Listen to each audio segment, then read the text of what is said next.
Welcome to the Hub. How are you, David? I'm doing great, Patty. How you doing? I'm doing great. January's starting off, well, kind of crazy politically, but hopefully it'll be a good year.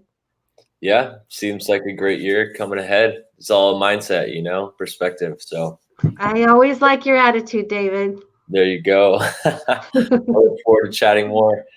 So we'll move on to kind of how the swells have been performing. We've had some really great swell the last week or so. There's been a lot of fun to be had out in the water. Depending on where you go out, there's waves for anyone from beginner to advanced. So enjoy yourself out there, and it looks like it's going to be some more swell coming our way. Yeah, good surf. I know my son was just in California and he really likes to go there when that surf is good. Yeah, a lot of people were out, that's for sure. So a lot of Mm-hmm. people are enjoying it, which is Mm-hmm. good. Yeah. So continue to how the mortgage rates are performing. So they actually went back up as of today. They're at 2.875 for conforming 30-year fixed and 3% for non-conforming jumbo. As we saw just a couple weeks ago, even last week, it was down to 2.625 for conforming. So it's jumped up a couple points. Um, in the long run, it seems a lot of the time people are saying it could drop even lower. Really hard to judge. A couple reports came out that this year is going to be the highest year in mortgage balances ever, topping $3 trillion. So it looks like there's a lot of activity, and what's spurring this a lot is the low supply of houses. So less houses are being sold, interest rates are dropping, prices are going up. And that kind of leads us into our next segment of kind of what's been happening with this market. And I think what we've talked about always before is the supply of the market. So coming into January, we're at an all-time low of supply, with just over 400 active listings. So typically last year we had about 600, 650. So that's about 200 homes less. Um, there was a home in Goleta that was very nicely done. Oh yeah, this graph. We'll get to Yeah. that. Does this graph show that, David? So this graph shows the number of home sales per month for the last 6 years. As you can see, if you go to 2020 to December, there was 255 sales that month. Usually it's a slow time of year. As you look back, last year we had 212, which was actually a really high number. And then the years before that, you're around 160, 170, 150. So that's almost 100 more homes that have sold in the month of December as comparison to usual. And then if you go back the last 4 or 5 months, it's that same trend. November, about 100 more homes, 75 to 100 more homes than typically sell. October, 100, 130 more homes that are typically sold more. September, again, 100 more homes that have sold than the last 6 years, all in the same month. And then August was pretty consistent, even though it was a little bit more. July, also a little bit more. And then, as you can see, in June, it was lower than the years before because people were still figuring the situation out. They didn't know what they wanted quite yet. The market was kind of stalling, to say the least, of people didn't know what to do, if it was a good time to buy, if it wasn't. And you can look at May, how we only had 84 closings, and that was really low for that time of year. But if you add up all where we're low, April, May, and June, that still surpasses the amount that's sold in the last 4 months. So we made up that loss of selling and went above and beyond that. So Wow. that's what's led to 400 active listings being an all-time low for us, which is really tightening the market in terms of buyers. There's a really nice home on Goleta that sold, that was listed at nine, or it was 850, 950, and it was 950 actually, and very nice home, nothing special, but it was done clean, and it had 23 offers on it within the first week. So I imagine it's going to go a lot How of how many offers, David, did you say? 23 on Oh my goodness. home. So that's a lot. Mm-hmm. And that means there's 22 people that didn't get an offer accepted that are qualified. and are going to have to look for something else. And we're not seeing 20 homes even come on the market in a 3-month period. It's pretty crazy to think that in 3 months we're only going to have maybe 25 Glida homes come on the market. So those 22 buyers are ready to go, and then whoever else joins in them, it's causing a lot of chaos, so to say, in terms of people that are desperate need to buy a home. Hmm. It makes them so they have to look elsewhere and kind of think of the potential or the possibilities. What do they really want? Do they need to own a home here? Is it something else? It's can they stay in a rental? So there's a lot of things people are still processing right now. Yeah, I was wondering, David, I know a lot of people live in Ventura, but work in Santa Barbara and maybe take the train in. Is it the same situation in Ventura, do you know, with multiple offers on houses? I'm not so dialed into the Ventura market as I don't get updates nearly as much, but Mhm. I imagine Ventura's been a pretty strong market as well. Basically, the whole coastal area, we're really seeing a lot of traffic. San Ynez as well. We're seeing a lot, not as much as Goleta, Santa Barbara, Carpinteria. Those are definitely the three strongest. But when you go outside of us, you're still getting a lot of demand. Well, I wish you had a crystal ball because who knows how long this market is going to be hot like this for buyers, and sellers don't want to miss out, but it is hard to buy. So I wish we knew what was going to happen 3, 6 months down the road. Any ideas? Well, you can pull up that other sheet I had given Okay. you. Yeah, I Uh, have that. so There you that kind go. of goes into what the home sales were, this whole market activity this last year. So as you can see, if we're basing it on Goleta itself, there's 297 homes that sold in Goleta last year. Now, if you go back to 2019, there was 312 homes that sold last year. So it's not a matter of people that want to buy; it's a matter of people not selling. Um, because the market the way it is, you're having a tough time with people wanting to sell their home and get into something else. Um, we're seeing a lot of people that are selling are either moving out of state or like really going upgrading their home to something better, or bigger, so to say, not necessarily better, but or people that have passed away. You're not seeing the typical person that wants to sell, say, their 3-bedroom Goleta house and move to a 4-bedroom in Santa Barbara, because it's so tough with the competition that it's difficult to do that. To say it's not impossible, but you're seeing a lot of people just deciding to stay put and live in their current environment instead of moving, and that's limiting the supply of homes that are actually coming to market as well. Mm, yeah.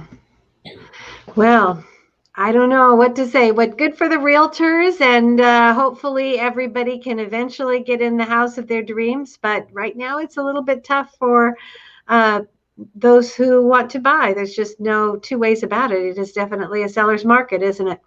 Yeah, I mean, a lot of people say it's good for the realtors. I would beg to differ. Oh, Because you have all this competition, there's a lot of people that might only have a couple people they're working with, and they might all be buyers.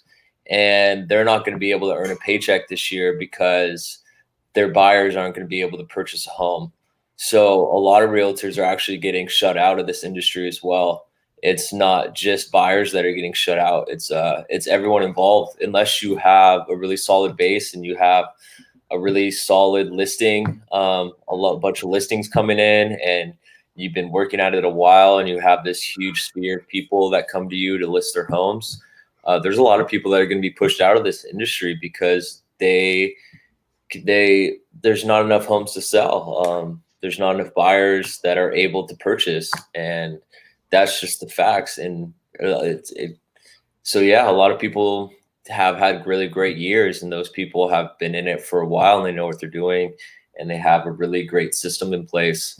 But for some people that are just starting out in real estate, or they have been in it for a while and they just don't have the sales, the selling side of it that's potential. It's a little tougher. I mean, it's people are struggling in this industry just like they're struggling in under other industries. It's not just about the sales market going crazy. Yeah, if someone sells a home, it's, I mean, if prices increase a little bit, our paychecks only increase a little bit too. Um, the matter of fact is, though, we have to sell a home to get a paycheck. So if people aren't selling homes, we can't get a paycheck, and there's no way for us to keep being able to uh, be in this industry and help people. Yeah, that makes sense, David. Sorry if I misrepresented how difficult it is for realtors right now, because you're right. Of course, you can't just have buyers, you have to have sellers, and they have to come together. So that Yeah, makes sense. Hmm. it's a lot. Yeah. So no, it's no fault of you. I just hear it all the time. It's like, oh, the market's Must be going so crazy. easy. Oh, you're in the right business. You're an agent. It's like, well, I mean, it's just like anything else. People are getting priced out. These big corporations are really taking over these small businesses, and that's kind of what's happening in real estate too. These bigger name brand people are kind of able to um, have more sustainability because they have more contacts because they've been in it for so long, and the smaller people really are getting kind of pushed out as well. So it's tough to see in our national market as well, in terms of corporations and smaller businesses really getting pushed out with all these lockdowns and stuff. So it's kind of universal, and I don't like putting judgment at one person or another, saying one person's doing better or one person is doing better in this situation. I think we're all looking out for each other, and as long as we do that, everything's going to work out. Yes. Now, if somebody isn't working with a realtor and they're either a buyer or a seller, would you prefer them to call you or to email? Call, text, email, all the same. I usually get back Okay. quicker if you call or text me. Email, sometimes I don't check it constantly throughout the day. It really depends. Mm-hmm. Uh, Okay. phone number is 805-617-9311, and email is david@davidcharlesallen.com. Well, thank you, David. We You're usually welcome. talk about our pooches. Has yours done anything remarkable lately? No, no, she's been sleepy pretty recently, so she only likes going out. I don't know if it's the weather or what's going on, but she's been pretty tired, and we've been taking her to the beach twice a day. But other than that, she's been sleeping a lot, so she likes it though too. Well, here's the Christmas picture of my doggies. Oh, that's And, amazing. and sometime when I come, we'll have to get our dogs together, and I'm sure they'd have a good time playing. Yeah, how beautiful. And then if you could pull up the stats for this last year one more time. Okay, absolutely. Here they Yeah. come. So that's just So median his sales price is always going to be different. It's not a direct reflection of how much the market's gone up. But if you look at the median sales price of this last year in comparison to 2019, for Carpinteria in Summerlin, it went up $60,000. For Montecito, it went up $600,000. Santa Barbara went up about $150,000, the median price, and Goleta went up almost $100,000, the median price. So prices are continuing to raise because of the supply issue, and as long as we have another big thing is months of inventory. I forgot to go over that too. And if you look on December months of inventory, there's only 1.3 months of inventory in all host houses and PUDs, given the demand of our market right now. And 3 to 6 months of inventory is typically like a balanced market, but leaning towards the seller side. So anything bad is kind of like a dire straits market in terms of buyers. Like if you look at Goleta, there's zero point 0.8 months of inventory. I think there's one house in Goleta that's available and everything else is pending. And that's only available because they're not looking at offers for a week. So everything's hitting the market, is selling if it's priced right. And if it's priced right, it's going to go overpriced, at least by a little bit. And that's just kind of where we're at right now. Wow. Well, it's been interesting, David, and we'll see what happens next. Yeah, I do want to give a shout out to one of my good friends. They've been looking for a house in Goleta. So that's kind of why I'm tuned into Goleta right now and keep talking about it. But they're Tyler and Lindsay. They're great people. They're married last year and or 2 years ago, I forget. But they're looking to start their new adventure, start a new house with their dog. And I just want to give a positive shout out to them and get the collective vibes up and that they find the right thing at the right time. And don't let their hopes get down that it's just not going to work out for them and everything's going to work out perfectly no matter what happens. So just want to give that shout out to them and stay blessed.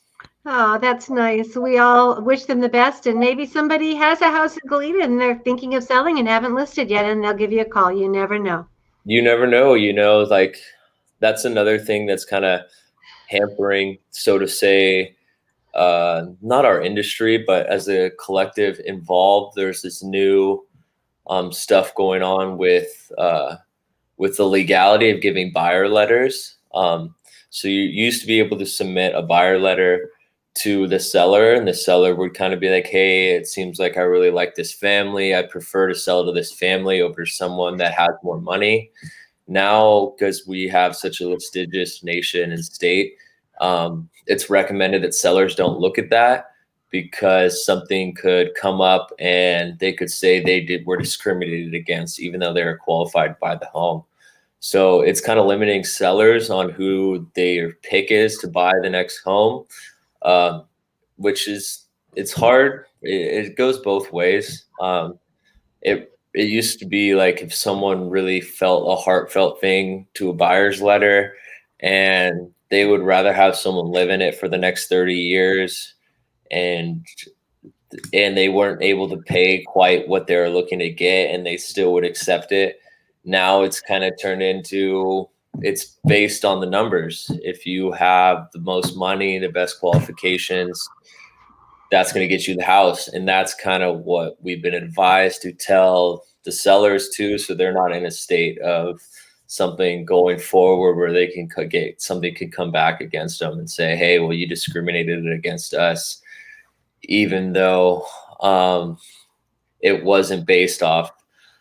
It just gets a little really tricky, and it's sad to see because sometimes that would happen, but you got to look at it from both ways, and it would be terrible to think you'd be discriminated against, but at the same time, it's kind of discriminatory towards people that might not have enough funds to. I don't know. It goes both ways, but that's Yeah. what's happening. Yeah. Now that's what's so nice about you, David. You are able to see both sides of an issue. And I can too. I can see where maybe you raised your family and you're hoping to have another family in your home and you can envision that, but there might be another scenario that comes along and you just don't have the right to choose anymore, it sounds like, for those reasons anyway. Exactly. And you just got to deal with it and go with the flow. And Mhm. like you said, just make everything has a purpose and go for it and keep continuing to live your life, and that'll work itself out. Yeah. Thank you, David. This was a fun episode of The Hop. I know I learned a lot, and I think everybody else did too. And The Hop, it's a beautiful life, I should say. Yeah, give it a go next week, Patty. I look All forward to right. it. You me too. Thank you. Bye. Bye.